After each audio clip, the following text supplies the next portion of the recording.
என்ன வியூகத்தோடு இப்போ இந்த வேட்பாளர் பட்டியல் அறிவிக்கப்பட்டிருக்கிறது, என்ன கணக்கில் இருக்கிற ஸ்டாலின் அப்படின்னு புரிஞ்சுக்கணும். திரு சுவாமி அவர்கள்கிட்ட இருந்து நான் உங்ககிட்ட கொடுக்க விரும்புகிற டேக்கவே என்னன்னா, ரொம்ப நுட்பமா ஒர்க் பண்ணியிருக்கிறாங்க. ஆனாலும் இந்த முறை இளைஞர் அணிக்கு அதிக இடம் கொடுக்கப்படும் அப்படின்லாம் இளைஞர் அணி மாநாட்டில் பேசப்பட்டது. ஆனா பெரிய அளவில் அவங்களுக்கான இடம் இல்லை, 2-3 இடங்கள் தான் கொடுக்கப்பட்டிருக்கு அப்படின்றது அவருடைய கம்ப்ளைண்டா இருக்கு. ரிஸ்க் எடுத்திருக்காங்க ஒரு சில இடங்கள்ல, ஏடிஎம்கே டிஎம்கே நேரடி ஃபைட் இருக்கிற நிறைய இடங்கள்ல வந்து ரிஸ்க் இருக்கு அப்படின்னு சொல்றேன். எனக்கு தெரிஞ்சு பெரிய சர்ப்ரைஸ் எலிமெண்ட்ஸ் எல்லாம் எதுவுமே இல்லை இந்த லிஸ்ட்ல. இது வந்து பெரும்பாலும் திமுகவில் இருக்கக்கூடிய அந்த ரீஜனல் சாட்ராப்ஸ்ன்னு சொல்லுவோம்ல, அதாவது அந்தந்த பிராந்தியங்களில் ரொம்ப ஸ்ட்ராங்காக இருக்கக்கூடிய முகங்கள், அவங்களோட கை ஓங்கி இருக்கிறது. குறிப்பாக வந்து திருவண்ணாமலை பகுதியில், இல்லை வந்து திருச்சியில், இல்லை கோயம்புத்தூரில், இது மாதிரியான பகுதிகளில் அங்கே இருக்கக்கூடிய ரீஜனல் சாட்ராப்ஸ் KN நேரு, செந்தில் பாலாஜி, வேலு போன்றவர்களுடைய கை ஓங்கி இருக்கிறது. அவர்கள் இல்லை, அவர்களுக்கு வேண்டிய அல்லது அவர்கள் பரிந்துரைத்த நபர்களுக்கு வாய்ப்பு வழங்கப்பட்டிருக்கிறது. புதுமுகங்கள் வந்து ரொம்ப குறைவு தான். நான் இதில் எப்படி புரிஞ்சுக்கிறேன்னா, ரொம்ப சேஃபாக தான் ப்ளே பண்ணுறாங்க டிஎம்கே அப்படின்னு. ஏன்னா ஏற்கனவே இருக்கக்கூடிய மேற்பட்ட புதுமுகங்கள்னு 60க்கு மேற்பட்ட புதுமுகங்கள்னு சொல்றாரு. ஆனால் பெரும்பாலும் எங்கெல்லாம் வெற்றி பெறணும்னு நினைக்கிறாங்களோ அங்கெல்லாம் மீண்டும் பழைய முகங்களுக்கே வாய்ப்பு கொடுக்கப்பட்டிருக்கிறது. இல்லை ஒரு சிலர் மட்டும், இப்போ சங்கரன் கோயிலிருந்து ராஜா வந்து வாசுதேவநல்லூரில் போட்டி போடுவார்னு அவரை மட்டும் அங்கே டவுன் சவுத்தில் மாற்றிருக்காங்க. அதே மாதிரி இங்கே கரூரில் வந்து செந்தில் பாலாஜி கோயம்புத்தூர் சவுத்துக்கு போயிருக்காரு. இது என்னன்னா, வெஸ்ட்டில் வந்து அவங்களுக்கு இன்னும் கொஞ்சம் பெரிய நம்பர்ஸ் கிடைக்கணுன்றதுல ரொம்ப உறுதியாக இருக்கிறாங்க திமுக. சவுத் வந்து அவங்களுக்கு ரொம்ப சேஃபாக இருக்குது, ஏற்கனவே வந்து வாய்ப்புகள் நமக்கு அதிகம் இருக்குன்றது திமுகவினுடைய கொஞ்சம் ஓவர் கான்ஃபிடென்ட்டாக இருக்காங்களோ அப்படின்ற ஒரு எண்ணம் இருக்குது.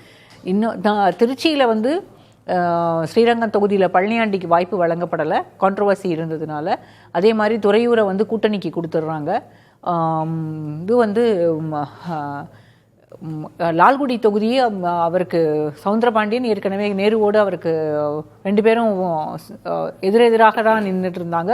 ஆனால் அதனால லால்குடி தொகுதி அவருக்கு ஒதுக்கப்படலை. லால்குடி தொகுதி சவுந்தரபாண்டியன் கிட்ட இருந்து வேற ஒருவருக்கு கொடுக்கப்பட்டிருக்கு. திருச்சி கிழக்கு எம்எல்ஏ அவருக்கு இனிகோ இருதயராஜ், அவர் சிட்டிங் எம்எல்ஏ தான். அவருக்கும் நேருவுக்கும் பிரச்சனை இருக்குது அப்படின்னாலும் மீண்டும் அவருக்கு வாய்ப்பு வழங்கப்பட்டிருக்கிறது. ஏன்னா அவர் வந்து கிறிஸ்டியன் ரெப்ரசன்டேஷன் வேணும், அவரால் வந்து கிறிஸ்தவர்களுடைய வாக்குகளை பெற்றுத்தர முடியும்னு திமுக நம்புகிறது. அதே மாதிரி தான் இங்கே ராயபுரத்தில் ஜுபேர்கான் கொடுத்துருக்காங்க. ஏன்னா 2 பேரும், இனிகோ இருதயராஜும் ஜுபேர்கானும் தான் சமீபத்தில் அந்த மைனாரிட்டி சிறுபான்மையினர் நலக்குழு ஒன்று போட்டு அந்த குழு வந்து எல்லா ஊருக்கும் போய் பயணம் செய்து என்னென்ன குறைகள் இருக்கிறது, எதை நிவர்த்தி செய்யணும்னு வந்து ரிப்போர்ட் எடுத்துகிட்டு வந்து கொடுத்தாங்க. அந்த அடிப்படையில் 2 பேரையும் ரீட்டைன் பண்ணியிருக்காங்க அப்படின்னு இனிகோ இருதயராஜை ரீட்டைன் பண்ணியிருக்காங்க. இவர் ஜுபேர்கானை புதுசாக ராயபுரத்துலேருந்து கண்டெஸ்ட் பண்ண சொல்லியிருக்காங்க. திமுகவில் இப்போ இந்த வேட்பாளர் பட்டியலில் நிறைய இளைஞர்களுக்கு உதயநிதி ஸ்டாலின் அடுத்த தலைமுறை அப்படிங்கிற போது அவருக்கான வந்து ஒரு பெரிய அளவில் இருக்கும். இல்லை அவர் கொடுக்கக்கூடிய ரெக்கமெண்டேஷன்ஸில் நிறைய நபர்களுக்கு இடம் கொடுக்கப்படும் அப்படின்ற எதிர்பார்ப்பு இருந்தது. ஆனால் அது வந்து முற்றிலும் இல்லை. நிறைய வாரிசுகளுக்கு வாய்ப்பு வழங்கப்பட்டிருக்கிறது. பொன்முடி இல்லைனாலும் அவருடைய மகனுக்கு, அதே மாதிரி காந்தியனுடைய மகனுக்கு, அதே போல வந்து வீரபாண்டி ஆறுமுகத்தினுடைய ஃபேமிலியிலேருந்து டாக்டர் தருணுக்கு வந்து கொடுத்துருக்காங்க. இன்னும் சொல்ல போனால் அன்பகம் கலையினுடைய மகனுக்கு, கலை கதிரவனுக்கு டவுன் சவுத்தில் அவருக்கு வாய்ப்பு கொடுக்கப்பட்டிருக்கு. ஆனால் இதில் நிறைய இடங்கள் என்ன பண்ணிட்டாங்கன்னா, பெரும்பாலும் திமுகவுக்கு வாய்ப்புகள் வெற்றி வாய்ப்புகள் குறைவாக இருக்கிறது. அல்லது தொடர்ந்து தோல்வி, அம்பாசமுத்திரம் போன்ற தொகுதிகள் 3 எலெக்ஷனாக வந்து டிஎம்கே வந்து அங்கே தோத்துட்டாங்க. அதை வந்து காங்கிரஸுக்கு கொடுத்துட்டாங்க. இப்போ இது மாதிரி காங்கிரஸுக்கு கொடுத்துருக்க அந்த 28 தொகுதிகளில் கிட்டத்தட்ட 20-22 தொகுதிகள் வந்து காங்கிரஸுக்கு வெற்றி வாய்ப்பு ரொம்ப குறைவான தொகுதிகள். எனக்கு தெரிஞ்சு ஒருவேளை இல்லை நான் இதை எப்படி புரிஞ்சுக்கிறேன்னா, இல்லை திலகா நீங்கள் வெயிட் பண்ணுங்க, நான் எப்படி புரிஞ்சுக்கிறேன் அப்படின்னா, 2 திராவிட கட்சிகளும் 2 தேசிய கட்சியும் காலி பண்ணணும்னு நினைச்சு கால்குலேட் பண்ணி தொகுதிகளை ஒதுக்கி கொடுத்துட்டாங்களோ அப்படின்னு தான் தோணுது. ஏன்னா பிஜேபியே எடப்பாடி பழனிசாமி எப்படி அவர் தொகுதி ஒதுக்கி கொடுத்தாரோ அங்கேயே வந்து வெற்றி வாய்ப்புகள் எல்லாத்துலயுமே அந்த பிரச்சனை இருந்ததுதான். ஆமா, இங்க வந்து காங்கிரஸ்க்கு கொடுக்கப்பட்டிருக்க. நேற்றைக்கு ஜோதிமணி அந்த ட்வீட்டை பதிவு பண்ணும்போது நான் வந்து என்ன நினைச்சேன், இது வந்து காங்கிரஸ்க்குள்ள இருக்கக்கூடிய பிரச்சனையில கூட்டணிக்குள்ள அது வந்து எதிரொலிக்க போகுதோ அப்படின்னு நினைச்சேன்.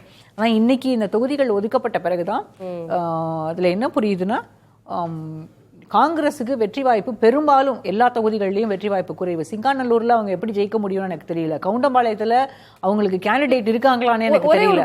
கிட்டத்தட்ட 22 தொகுதிகள் நாங்க போட்டியிட்டு வெற்றி பெறுவதற்கான தொகுதிகளை நாங்க கண்டுபிடிச்சிட்டோம்னு இப்ப செல்வ பெருந்தகை சொன்னார். அவர் வந்து வெற்றி வாய்ப்புள்ள தொகுதிகளை நாங்க குறிச்சு கொடுத்திருக்கோம், அதை தான் எங்களுக்கு தந்திருக்கோம். பெண்ணாகரம் எதுக்கு கொடுத்திருக்காங்க காங்கிரஸ்க்கு அப்படின்னா, GKM தமிழ்குமரனுக்கு அங்க வந்து வாய்ப்பு கொடுப்பதற்காக கொடுக்கப்பட்டிருக்குன்னு நான் நினைக்கிறேன். ஏன்னா பாமகவுக்கும் முன்னாள் பாமக தலைவராக இருந்த GK மணி அவர்களுடைய மகனுக்கும் எதிராக தான் இந்த முறை பெண்ணாகரத்துல போட்டி இருக்கும் அப்படின்னு நான் நினைக்கிறேன்.